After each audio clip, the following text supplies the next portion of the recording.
Hello sa mga kamarites ko dyan. Latest chika natin kay Ilmas Vectash. Finally, nagparamdam ulit siya sa kanyang social media.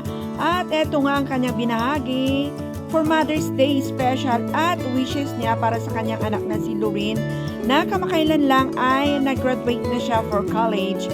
At obviously, sa mga photos na binahagi nila Rufa ay hindi nga dumalo si Ilmas.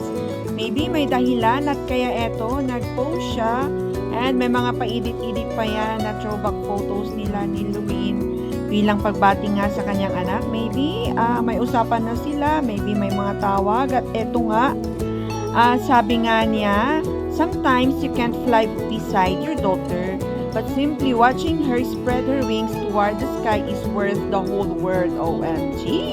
At eto naman, may message pa siya para kay Rufa for Mother's Day din. Ngayon rin nga pinost at super duper proud siya kay Rufa. At eto nga, to the respected mother of my beautiful daughter, Charmina Rufa Gutierrez, who raised her with love, devotion, and great sacrifice to become the wonderful person she is today.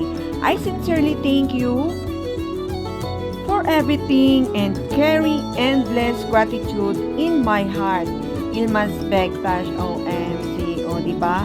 Yan ang patunay na okay ang parenting nila. So, hindi man sila masyadong nagpo-post ngayon.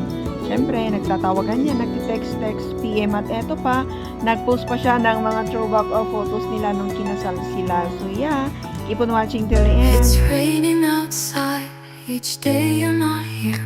Clouds gather from far away, making it clear there won't be no sunshine till I see your face.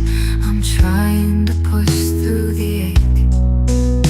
My promise I will keep, that I'll always love you, despite what you hear, despite what is said. Nothing in this life can make it untrue.